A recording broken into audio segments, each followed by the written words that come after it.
MPSC मार्फत घेण्यात आलेल्या औषध निरीक्षक या परीक्षेतील पेपर जो आहे तर तो फुटला असल्याचा दावा अहिल्यानगरच्या ऋषिकेश गांगुर्डे पाटील यांनी केलेला होता। थेट त्यांच्याशी बोलणार आहोत। पेपर फुटला असा आपण दावा केलेला आहे। आपल्याला कसं पहिल्यांदा कळालं होतं, काय नेमकी या संदर्भामध्ये आपण सांगा। तर आयोगाने 12 जूनला 22 मार्चला एक्झाम झाली। 12 जूनला फक्त एक PDF अपलोड केली। त्यामध्ये कॅटेगरी वाईज कट ऑफ आणि विद्यार्थ्यांची नावं होती, त्यांचे रोल नंबर होते, त्यांना किती मार्क्स वगैरे काही पडले नव्हते। मग यामुळे आम्ही जवळजवळ 50 ते 60 हजार विद्यार्थ्यांनी परीक्षा दिली आहे। तर मग आमची मागणी होती की कोणत्या मार्कचे, म्हणजे त्यांचे मार्क्स माहीत नाहीत, आम्हाला दिले आमचे मार्क्स माहीत नाहीत, मग कोणत्या बेसिसवर त्यांना सिलेक्ट केले असा मी व्हिडिओ बनवला होता। आणि तो पाहून गौरव पाटील उर्फ लोकेश पाटील जो दुसरा तक्रारदार आहे त्यांनी माझ्याशी संपर्क केला। त्याच्याकडे स्क्रीनशॉट आले होते की क्वेश्चन पेपर म्हणजे 22 मार्चच्या अगोदर 2 दिवस अगोदरच फुटलेला होता। आणि आपण त्याने आपल्याला ते फोटो सेंड केले, पाहिलं, मूळ प्रश्नपत्रिकेतील 90 प्रश्न ह्या त्या गेस्ट पेपर मधील 200 क्वेश्चन पैकी आलेले आहेत। त्यांचे ऑप्शन सुद्धा सेम आहेत। आता हे गेस्ट पेपर कोणी दिलेले होते, नेमकं तुमचा आरोप कोणावरती आहे? आता माझ्या म्हणजे गौरवने सांगितलेल्या माहितीनुसार ते संबंधित एक क्लास चालक आहेत, त्याने दिलेले होते।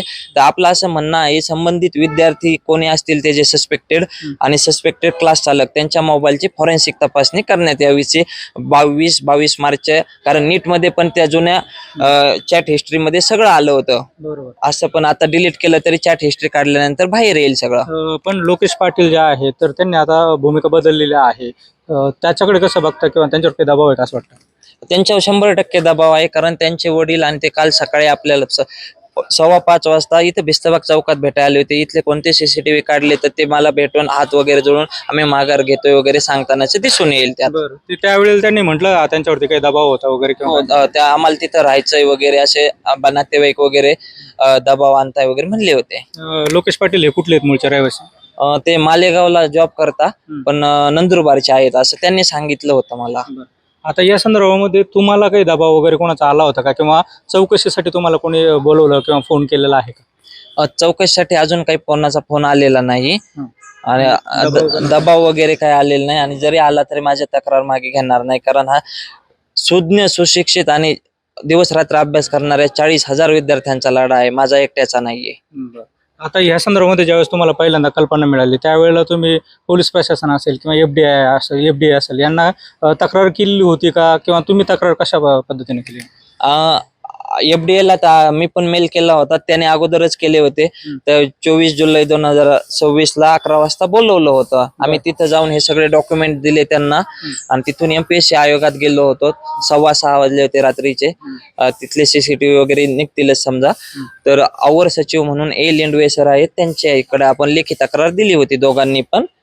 आणि त्यांनी सांगितलं पोस्ट देणारे 6 वाजता घरी गेलेले, पोस्ट सोमवारी, शनिवार रविवार सुट्टी आली, सोमवारी पाठवून देऊ पोस्ट। इथं स्थानिक कुठल्या प्रशासनाकडे आपण गेलो होतो का, पोलीस प्रशासन असेल किंवा इतरांकडे कोणाकडे? इथं आमचे नाशिकचे 2 सहकारी आणि संभाजीनगरचे 2 सहकारी आम्ही सगळे मिळून तोफखाना पोलीस स्टेशनला पेपर फुटी बद्दल तक्रार देण्यात गेलो होतो। त्यांनी सायबर पोलीस स्टेशनला पाठवलं। सायबरवाले म्हटले आमचा इथं म्हणजे आमच्या अंडर येत नाही। मग त्यांनी SP ऑफिसमध्ये SP सरांसमोर हे केलं, पण त्यांनी काही तक्रार घेतली नाही। आता ह्या पुढची नेमकी तुमची रणनीती कशी असणार आहे? कारण आता तुमच्या म्हणण्यानुसार लोकेश पाटील वरती दबाव आहे, तुमच्यावरती तर दबाव नाहीये, तर मग तुम्ही पुढे काय नेमकी भूमिका घेणार आहे? तुम्ही याच्यासाठी पाठपुरावा करणार आहात? माझी सरकार आणि आयोगाला एकच विनंती आहे, जे संबंधित क्लास चालक आणि विद्यार्थी आहेत ज्यांच्याकडे क्वेश्चन पेपर मिळाले त्यांच्या मोबाईलची फॉरेन्सिक तपासणी करून जे सत्य आहे ते समोर यायला पाहिजे। तर हे होते ऋषिकेश गांगुर्डे पाटील, ज्यांनी म्हटलंय की संबंधित जे क्लास चालक असेल किंवा विद्यार्थी असेल त्यांच्या मोबाईलची फॉरेन्सिक तपासणी ही खरं तर झाली पाहिजे, आणि माझ्यावरती कुठल्याही प्रकारचा दबाव नाही, या प्रकरणाचा मी पुढे देखील पाठपुरावा जो आहे तर तो करणार आहे। सुनील भोंगळे, ABP माझा, अहिल्यानगर।